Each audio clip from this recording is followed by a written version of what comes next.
নমস্কার বন্ধুরা, সোমাদির রান্নাঘরে সবাইকে স্বাগত। আশা করছি আপনারা সবাই খুব ভালো আছেন। আজ আমি শেয়ার করতে চলেছি বিশেষ একটি রেসিপি।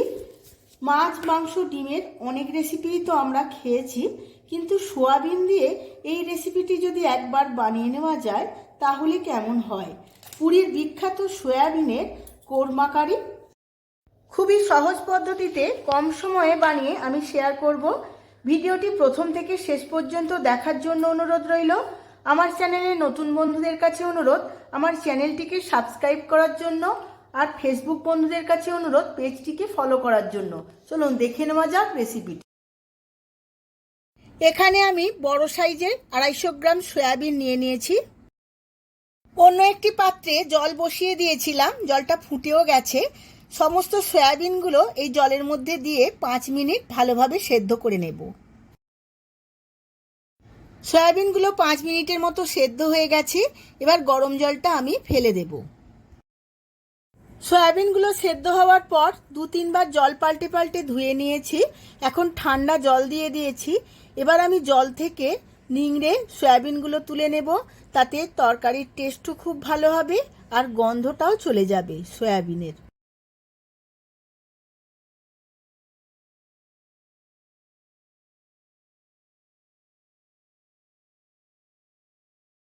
এবার আমি কড়ার মধ্যে তেল দিয়ে নিয়েছি। তেলটা খুব ভালোভাবে গরম করে নিয়েছি। এবার সেদ্ধ করে রাখা সয়াবিনগুলো এই তেলের মধ্যে ভালো করে ভেজে নেব। সয়াবিনগুলো হালকা করে ভেজে নিয়েছি, এবার তুলে নেব। আবারও কড়ার মধ্যে তেল নিয়ে নিয়েছি। এখন আমি একটা বড় সাইজের পেঁয়াজের বেরেস্তা বানিয়ে নেব।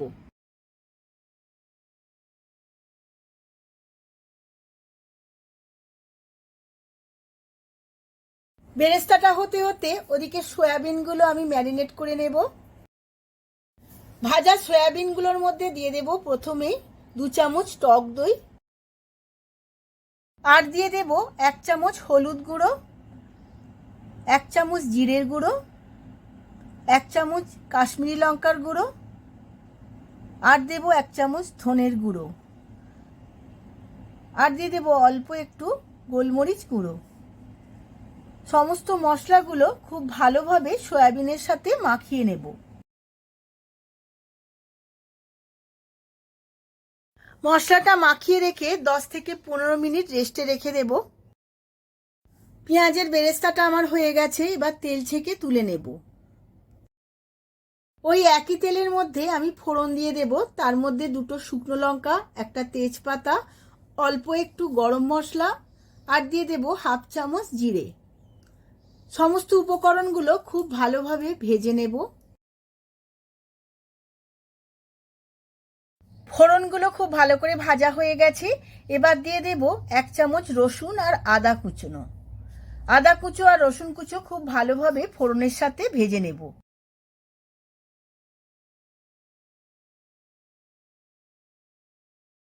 সমস্ত উপকরণগুলো খুব ভালো করে ভাজা হয়ে গেছে। এবার দিয়ে দেব পেঁয়াজ কুচোনো। আমি 2টো পেঁয়াজ ছোট ছোট করে কেটে নিয়েছিলাম। পেঁয়াজ কুচো সমস্ত উপকরণের সাথে ভালো করে ভেজে নেব। পেঁয়াজটা আমি হালকা ব্রাউন করে ভেজে নিয়েছি। এবার দিয়ে দেব 1 চামচ আদা রসুন বাটা। আদা রসুন বাটাও আমি পেঁয়াজের সাথে খুব ভালো করে ভেজে নেব। সমস্ত মশলাটা ভাজা হতে হতে এখন আমি একটা পেস্ট বানিয়ে নেব। এখন একটা মিক্সিং জার নিয়ে নিয়েছি। এর মধ্যে দিয়ে দেব 1 চামচ চালমগজ, 1 মুঠোর মতো কাজু বাদাম, আর দেব 2 চামচ নারকেল কুড়ো। নারকেল কুড়ো আমি প্যাকেটের কেনা নারকেল কুড়ো দিচ্ছি। ফ্রেশ নারকেল দিলে খুবই ভালো হয়। এর মধ্যে অল্প একটু জল দিয়ে একটা মিহি পেস্ট বানিয়ে নেব। এবার এই মশলার মধ্যে দিয়ে দেব 1 চামচ চিনি, আর দিয়ে দেব লাল লঙ্কার গুঁড়ো 1 চামচ। সমস্ত মশলাগুলো আবারও একবার ভালোভাবে ভেজে নেব। সমস্ত মশলাগুলো খুব ভালো করে ভাজা হয়ে গেছে। এবার দিয়ে দেব নারকেল আর কাজুর পেস্টটা। পেস্টটা দিয়েও আমি খুব ভালোভাবে একবার কষিয়ে নেব। সমস্ত মশলাটার মধ্যে মিক্সির বাটি ধুয়ে অল্প একটু জল দিয়ে দেব। জলটা দিয়ে 2 মিনিটের মতো খুব ভালোভাবে কষিয়ে নেব।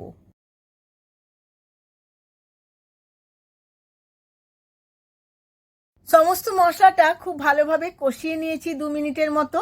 তেলটাও ছেড়ে এসেছে, কাঁচা গন্ধটাও চলে গেছে। এবার আমি ম্যারিনেট করা সয়াবিনগুলো এর মধ্যে দিয়ে দেব। এবার সমস্ত কিছু খুব ভালোভাবে একবার মিশিয়ে নেব। খুব হালকা হাতে নাড়াচাড়া করতে হবে, না হলে সয়াবিনগুলো ভেঙে যেতে পারে।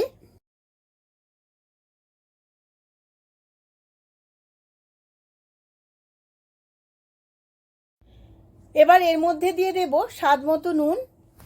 নুন দিয়েও আমি খুব ভালোভাবে মিশিয়ে নেব। আরও 2 থেকে 3 মিনিট রান্না করে নেব সমস্ত কিছু।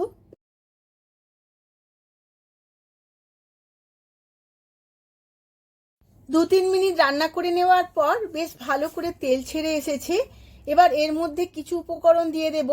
তার মধ্যে প্রথমেই দেব বেরেস্তা, আর দেব অল্প একটু খোয়া ক্ষীর, সবার শেষে দেব কিছুটা ধনেপাতা কুচোনো।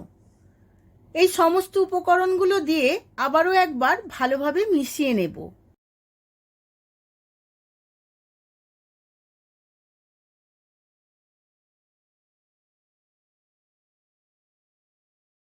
সবার শেষে দিয়ে দেব 1 চামচ শাহি গরম মশলা। আমার রেডি হয়ে গেল বিগ সয়াবিন কোরমা কারি। গ্যাসের ফ্লেমটা অফ করে দিয়ে আমি সার্ভ করে নেব।